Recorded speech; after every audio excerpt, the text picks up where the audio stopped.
This week on the Ants Nest, David Johnson adds a new dimension to the lineup.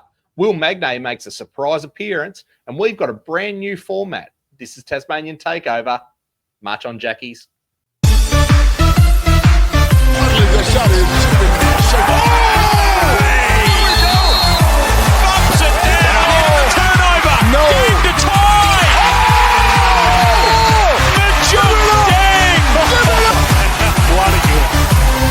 These JackJumpers, they just never say die.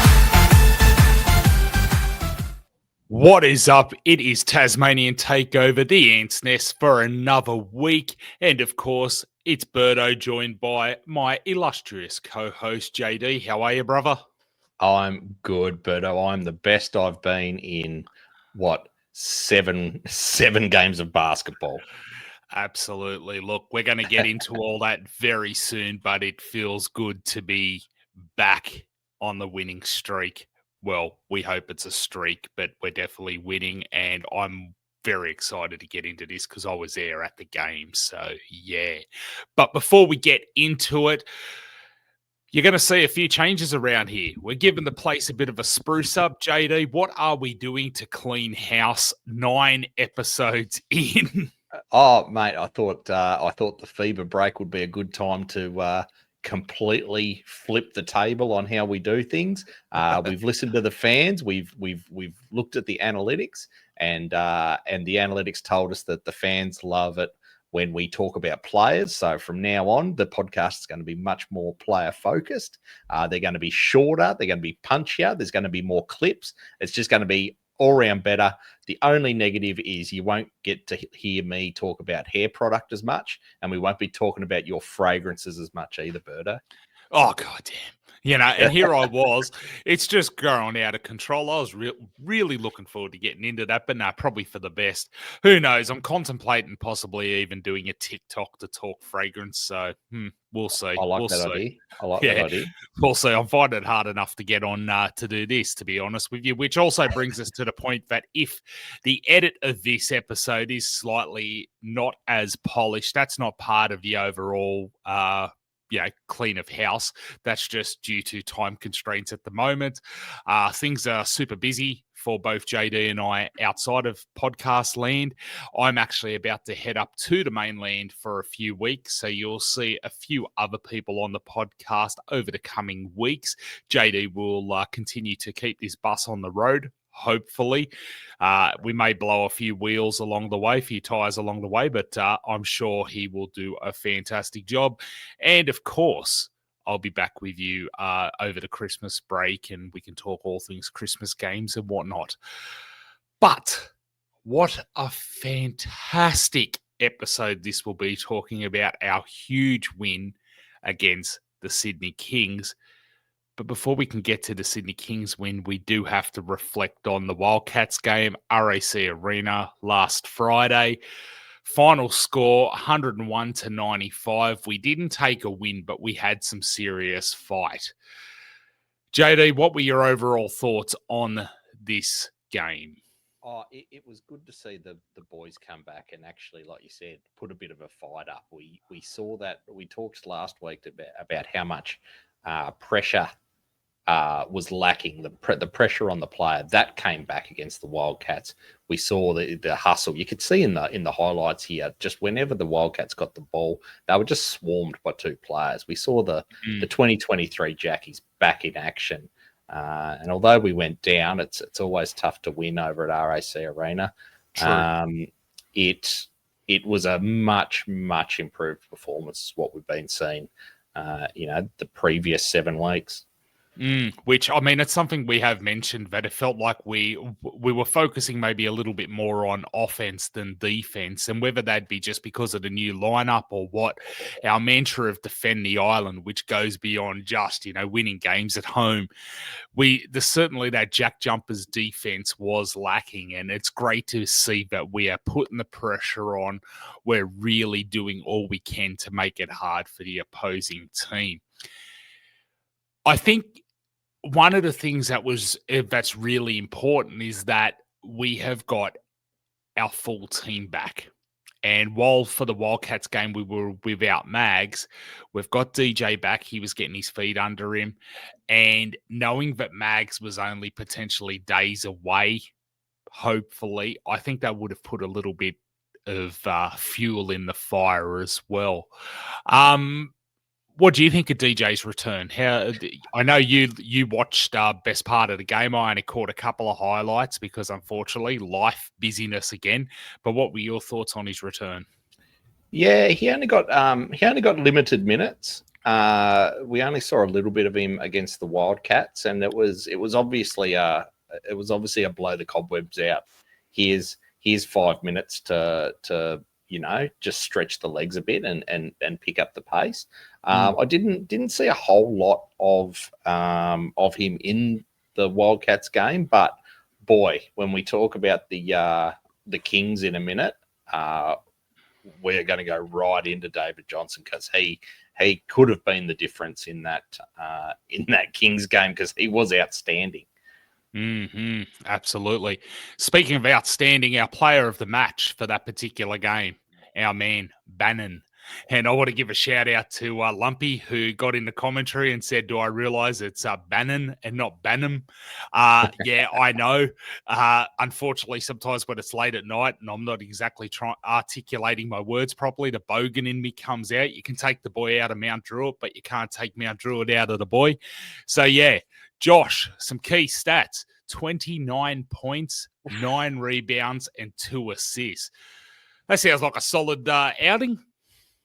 We'll take that every week. Thanks, Josh. And it's good to see a local listed player absolutely dominate. We haven't really seen this since Jack McVeigh was on the team. And I don't know if Jack McVeigh ever got close to 29 points.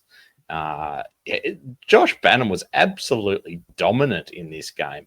He just sort of said everyone was doubting how we were going to play without Magnay. He just said, "Don't worry about Magnay. Throw the ball to me, lads. I'll show you how it's done." And he just time after time just kept putting it in, throwing it in the bucket. Like we said last week, he's not flashy, but he gets it in the hoop. This is just an unbelievable performance by Josh Bannon. It's great to watch. Josh has been, I think, one of our absolute best pickups. He is the absolute just workhorse. I try to think of another name, but really workhorse is the only name that comes to mind. And I mean that with the absolute respect. It doesn't matter what you're doing, to have that workhorse, that person who's just reliable, constantly just churning out great work, whether it be professional, sport, hell, even if your kids are just being great workhorses, it can make all the difference. And yeah, Bannon is just absolutely killing it. He is just getting better and better each week, irrespective of what the team does overall. But we also have our fan favorite, and let's face it, this fan favorite is certainly a favorite of mine. If you listen to any of the episodes from last season, we all know I am a huge fan of Dang. And Juk, what can you say about Juk's performance in the game against the Cats? Again, he just came from nowhere, and in the absence of Will Magnay, we just went the Josh Bannon Majuk Deng double punch. And the Wildcats didn't really know what to do at points. Majuk Deng just has it all. This is the tenacity that we're talking about, the defensive pressure that he adds. He must be near 7 foot, I'd imagine. And he's just in your face, those arms and legs everywhere. You can't do anything when he's up in your face. But then he can dunk, he can shoot threes. He's just everything, Majuk, and he's a heart and soul player for the JackJumpers. We just love him, and yeah, if we could see a few more 26-point games out of him, we're going to have a lot of fun in the second half of this season. Oh, absolutely, absolutely. So yeah, those stats: 26 points, 11 rebounds, 1 assist. It's just Juk doing Juk things. Honestly, he comes onto the court and whether he's having a good game or a bad game, his productivity is just huge. Always is. He gives it 100%. And I mean, okay, like anyone, you can have an absolute clanger, but Deng just brings it. Deng absolutely brings it, and we love him for it. Which then brings us into the game. Now, I was at my State Bank Arena for this game, and look, obviously, all things considered, I went into this thinking, is this going to be another loss at home? And let me just size this up for you. Put this thought there. Here I am standing in the foyer at my state, just waiting, noticing that they hadn't announced the starting 5 yet, thinking, this is interesting. Next minute, we get the message, the social media post, the whatever you want to call it, that I'm sure we were all waiting for. Mags is suiting up. Now, things start to look and feel very different. And I'm telling you, watching the start of that game, it started to feel like our Ignite game against the Kings. Yep. It was a brilliant game. We end up taking the win 104-81. We dominated the whole game, and there were times when the Kings did close the gap, but there was no point in the game where the Kings looked like they were going to overthrow us or take control. What I will say is we frustrated the hell out of the Kings because they were playing aggressive and it was playing against them. The number of fouls they got, unbelievable. I think we ended up with about 3 players fouling out. Now, I know, looking online as you do, there's a bit of commentary about how they were soft fouls and whatever else. But I'll tell you now, sitting there courtside, and I am saying this as someone who is both a JackJumpers fan and a Kings fan. The JackJumpers came to play basketball. The Kings showed up to be a WWE match. Right. As far as I'm concerned, they were wrestling. And even if there wasn't fouls called, just the aggressiveness, the push and shove, the constant, and I'm fine with it. Do not get me wrong. I love a bit of push and shove in the game. But then don't sook when fouls are called. Yeah. So you're not going to see everything on the TV. You had to be there to see it. And afterwards in the presser, when even Gorge admitted the fact that, they were not disciplined with the fouls. Yep. There's something to be said there. All I can say, JackJumpers basketball is back. Yep. This felt like, short of Drim. Now, we know we are not getting Shawnee Mack back this season, and Drim looks to be out for the rest of the season. We have our team. And to see the team come together, even if there were restricted minutes for Mags, even if DJ maybe had restricted minutes, we got to see what we could look like for the second half of the season. This FIBA break is going to be huge for us to rest, recover, and hopefully get more of our feet under us. All I can hope is that Bannon and Air do not get hurt on Friday night and the Boomers game. And just to jump ahead a little bit, those who may be out of the loop, Air is now taking the court. So he is replacing Foxwell. He's taking the court along with Bannon. So hopefully, because we all know I love a bit of Ben Air as well, hopefully Ben does not get hurt. Bannon, Josh doesn't get hurt. And we are going to be solid for the second half of NBL 26 season. JD, what are your thoughts on the game? Was there a big moment you want to reflect on? There wasn't. Nothing sort of comes to mind. There was in the Wildcats game. That's why that was in there when Nick Marshall absolutely flattened Joe Luala-Chul. I laughed and I laughed. The Kings, it was just, I think we got out to 30 points at one stage against the Kings, and it's just goes against everything the JackJumpers stand for, opening a lead like that. it was so much fun to watch, just from start to finish. A game where it's basically over at half time and the boys are having a bit of fun. Archie Woodhill's coming on in the second quarter. There was a video at the end there of him doing a layup from the 3-point line, two big steps, and in it goes. And the Jackies on the bench were just losing it. Buddy Drimmick doing the monkey when Ben Air hit that three. It was party time at My State Bank Arena, and it felt like a weight had been lifted off our shoulders, and maybe a bit of belief potentially that we are a lot better than we've been playing. Yep. And fingers crossed, come the end of the fever break, Josh Bannon and Ben Air are fully fit and healthy, and they're also boomers now. I think this may be a bit of a turning point. We can only hope so. Look, you may not have a big moment, but I actually have one, and it builds on what you were talking about. I'd say the biggest moment wasn't so much a big moment, but it really was just to solidify that almost relief, that weight lifted. I like the way you sort of said it was like a weight lifted, and that was when the young guys were all on the court. Yeah. Archie, Brody Nunn, Nick Stoddart. Yep. They didn't get a lot of minutes, but it was at that point, there was no way we could lose. Yep. And to see the boys be able to come on. Oh, yeah, and Richo. Don't forget Richo. Richo got some minutes as well. Yep. All the young guys were on.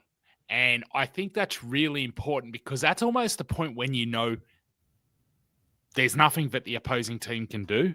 We don't have to hold fort. We can kind of have a bit of fun. And more importantly, we can give the young guys a bit of a run around to be a part of the moment. Mm-hmm. It's all well and good when you've played your minutes to be able to celebrate and whatever else you contributed to that.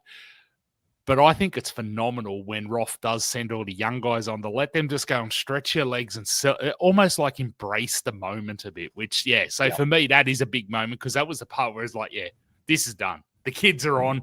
It's all good.